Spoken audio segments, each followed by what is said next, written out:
Maury, Kim Jong-un, who's just basically a little pit bull biting at our ankles, but he's come out and vowed that he's going to have a big surprise for the United States. Now, one thing I think is being overlooked by a lot of people is his ability to get an EMP, an electromagnetic pulse device, over the United States.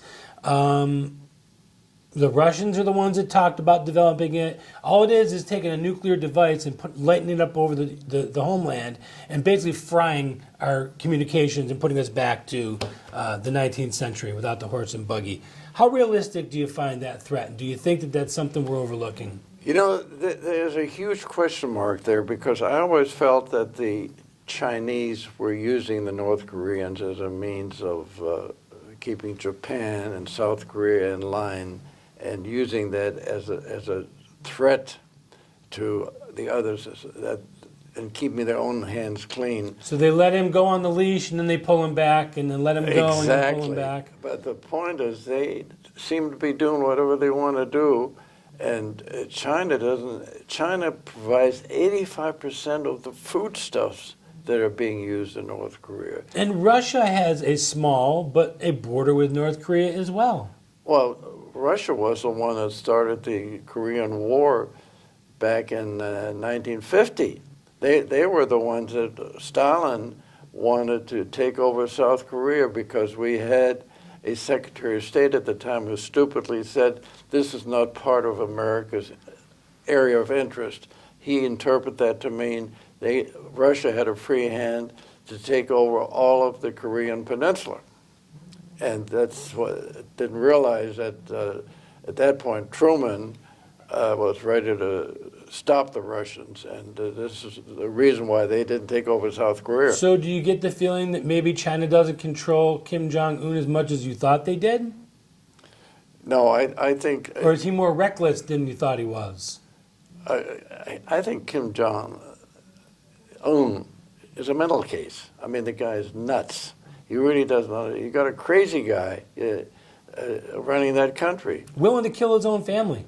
Oh, he has done it. Yeah. So nobody expected, they figured North Korea, as much as they are a antagonistic element in that part of the world, nobody ever expected this guy to do the crazy things he's doing. He is really a nutcase. So when we look at these ballistic missile tests, and they've done their 9th one now, and sometimes they don't reach the target, and sometimes they don't make it into the airspace they were supposedly achieving. What we don't realize is that would be the perfect idea if they were trying to pull off an EMP attack on the United States. You don't have to reach orbit in order to be able to pull this off.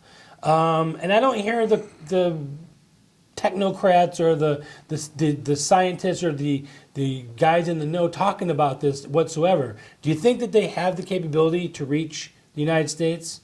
We don't know. It could be. Nothing would surprise me more. Let me put it this way. This guy, Kim Jong-un, was crazy enough to do it if he could. And I don't think even the Chinese can stop him now. You know, he's gotten totally out of hand. He's killing off his own family. He's doing whatever he wants. And we're looking at North Korea. Well, you know, they're just a little tiny little place, and the Chinese could put the screws down, but the Chinese aren't doing it because, on the one hand, they want to continue to use North Korea as a provocation against Japan and against even us. America and the United States. But on the other hand, they don't quite know how to handle this guy. Let's skip gears a little bit here. NATO. President Trump was just in NATO recognizing their beautiful billion-dollar building or whatever it cost. How relevant is NATO, and should we continue to pay for the bulk of NATO? You must be joking and answer the question, because It's NATO... rhetorical. Yeah, exactly. Nobody's supporting NATO except the United States of America. As late That's not true. Estonia is putting in their 2%. Oh, isn't that nice? And Slovenia is putting in their 2%.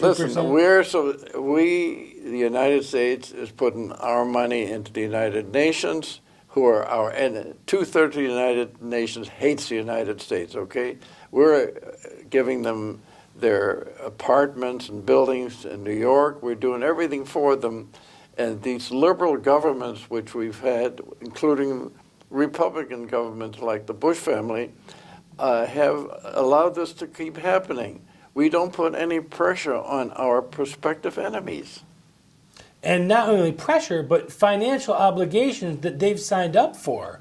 And Germany and France and the UK are three of the biggest nations I know. that should be funding this. Yeah, but it's the old story. If you pay my bills for me, I don't have to pay them.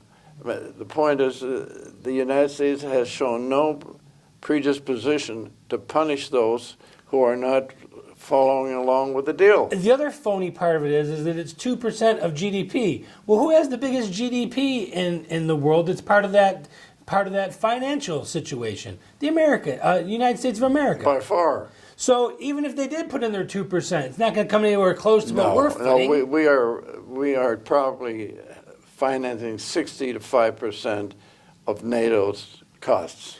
Homeland Security Secretary John Kelly recently said if most people knew what he knew about terrorism, they wouldn't even leave the house. How does that make you feel about our security in this country right now? It makes you wonder what's going on. I mean, it scares you because when he makes a statement like that, I don't think he makes it out of hand. He says, we're out of control. Now, you can blame it on his predecessors, but so far nothing specifically has been done to change things.